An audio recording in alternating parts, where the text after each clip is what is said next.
how to win the competition in tough times and after. I'm sure there is one thing we are all worried about, there is no exception. And this is the question, what is your life purpose? How do you feel? What is your life purpose? Do you have any ideas? Who thinks it's success? Nobody. Okay. Nobody.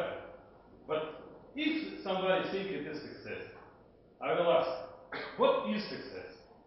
Do you remember that corpulence was the success in ancient times? What is success now? So, the life purpose of every human is very simple.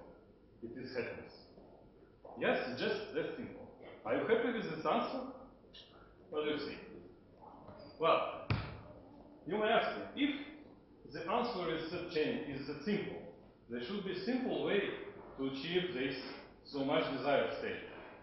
Yes, the answer is yet simpler. It is changing.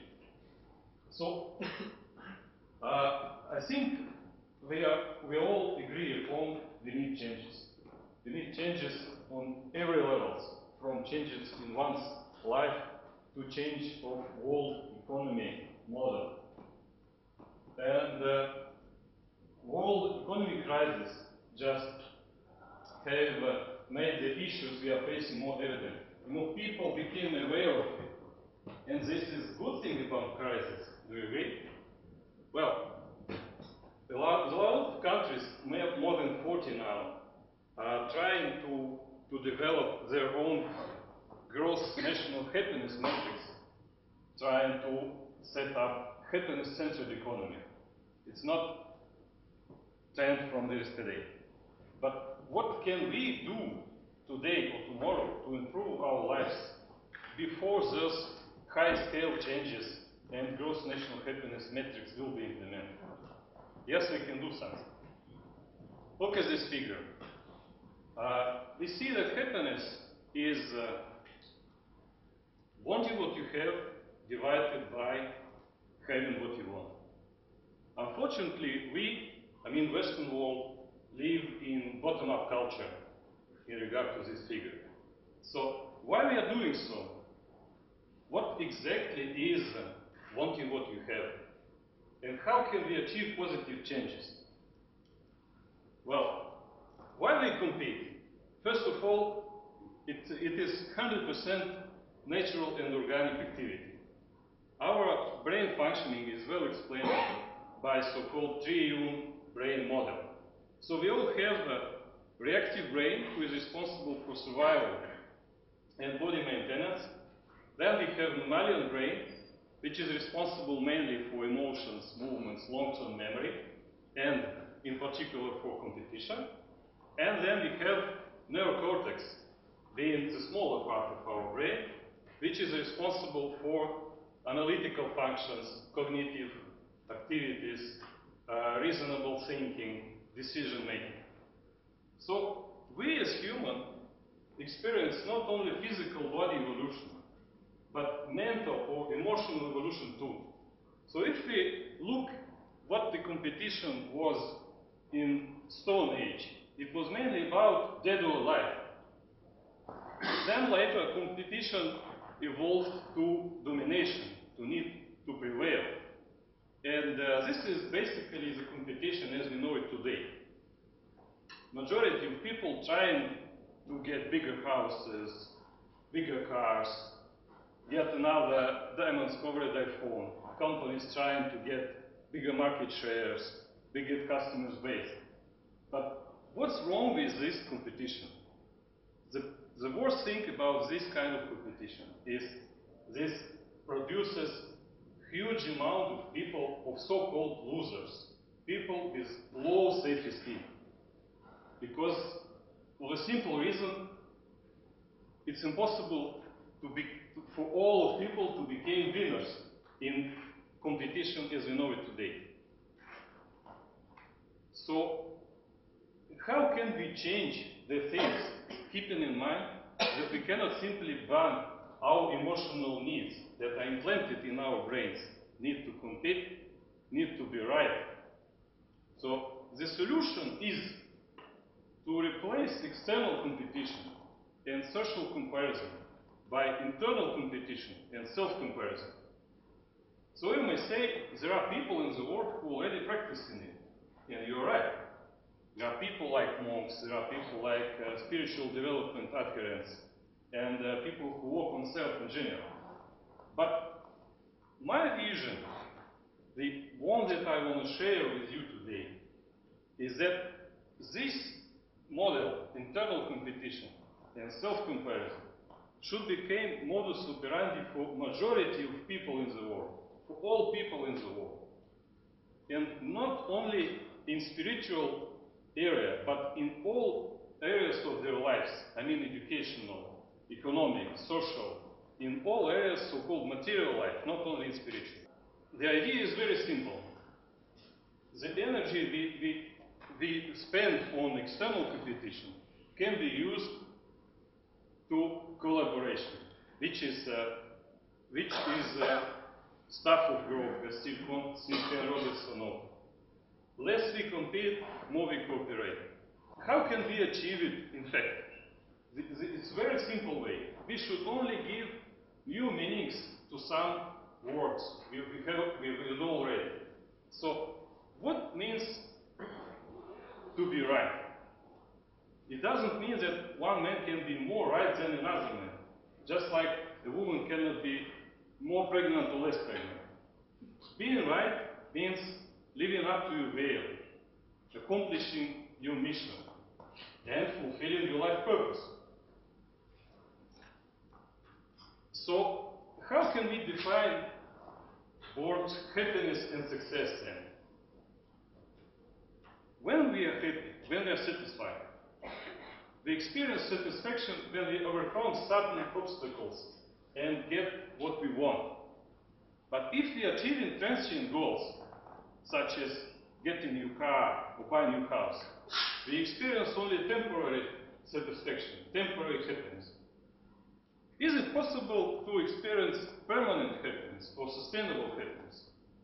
Yes, it's possible. So, the only condition for this is having ultimate goal. The ultimate goal of every human is to make something worthwhile, to create something worthwhile. This goal cannot be connected to laziness, to cheating, to self-withdrawal. And success then is being on time accomplishing your goal. It is just being on time with your goals, no more, no less.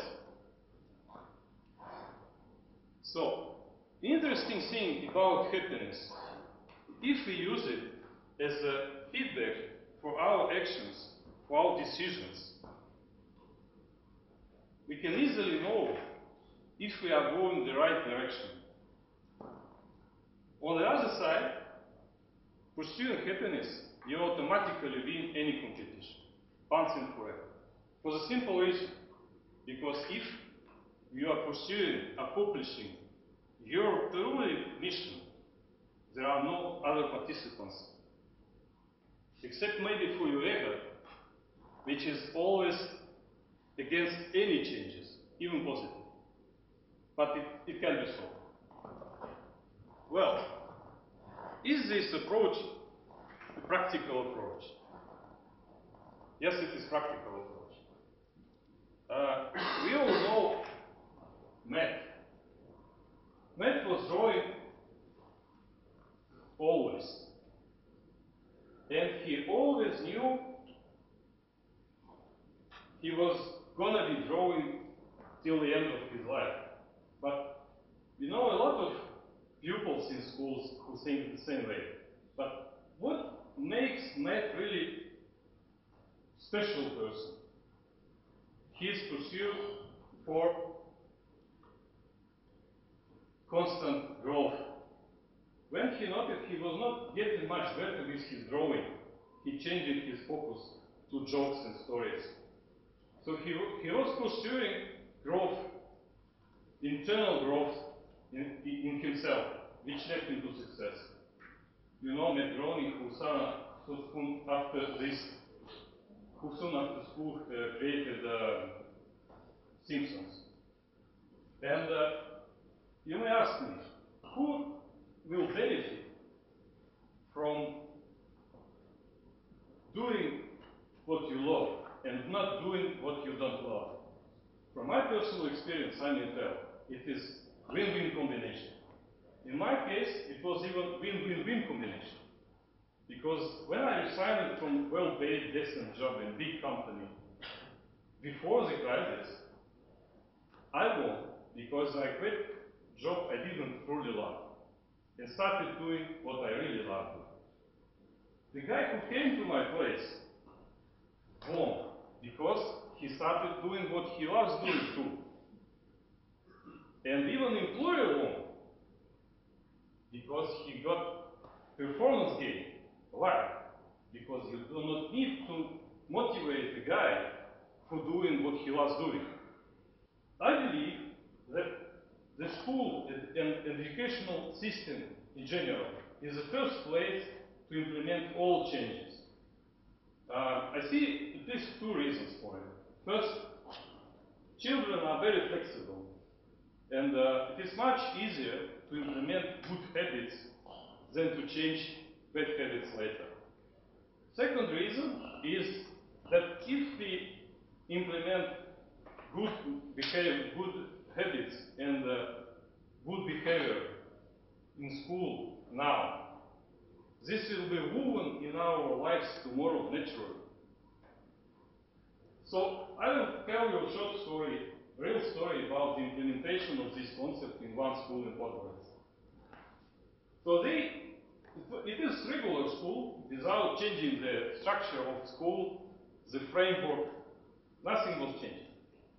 They only changed 3 points. They avoid any direct comparison between pupils. Then, next point, performance of pupils measured on their improvement basis. So, every pupil asks himself, what did I learn? How did I improve during this class? And third point is that teachers are not simply teaching pupils, but asking them, listen to them, and examining ideas they give all together in collaboration with other pupils. So, as a result, in this school, pupils on first year on elementary school solve tasks with negative numbers without prior explanation what they should do. Whereas pupils on 7th year who were attending other schools previously saying they are afraid of negative numbers.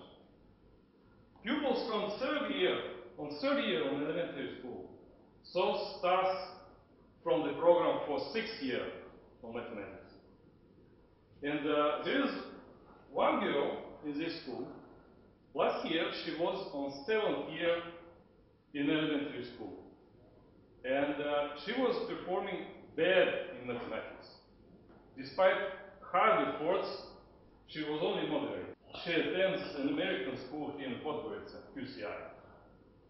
And the worst thing about this girl was that even after short vacation, she was forgetting all about mathematics and started from the beginning. So, only after 6 months on this program, this girl not only performed exceptionally in all schools she attended, but after this long summer vacation, on a testing after vacation, in all 3 schools, she performed exceptionally too. And what is the most important outcome of this program for these pupils? They are all great. So, I would like you to write down these 4 simple questions that will lead you to happiness. First question is what I have learned today. Second one is what have I enjoyed today? What gave me joy today? Third one, is how did I get closer to my goal? In what I succeed today? It is a very important question because we remember all bad things that happened to us during the day, but we are not remembering good things that will happen. So we have usually a natural way, we have negative experience of our life. Using this question, you will have positive experience of your life. And the last one, what else can I do tomorrow to achieve my goal faster or with more fun? So, my message is very simple. Make your move, start it today, and you will see your life will improve tomorrow. Thank you very much.